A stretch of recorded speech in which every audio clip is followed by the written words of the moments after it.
बृहत्सानुपुरेश्वरी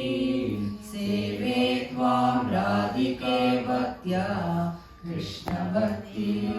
त्वामेवाश्रित्य राजन्ते राधिके माधुरी सखी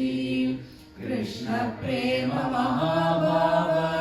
लक्षणानि विशेषतः त्वामेवाश्रित्य राजन्ते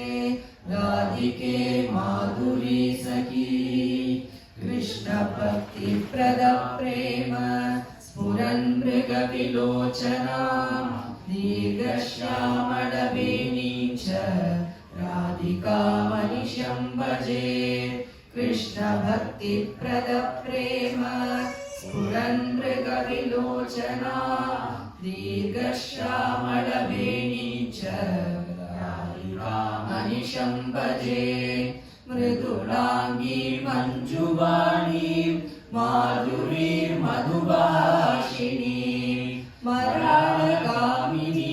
देवीं राधिकां हृदि भावये मृदुलाङ्गी मञ्जुवाणी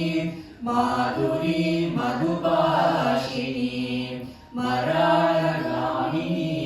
देवीं राधिकां हृदि भावये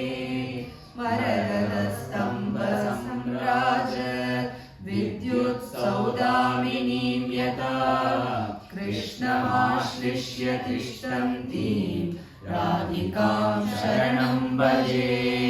मरकतस्तम्भसम्राज विद्युत्सौदामिनीं यथा कृष्णमाश्लिष्य तिष्ठन्तीं राधिकां शरणं भजे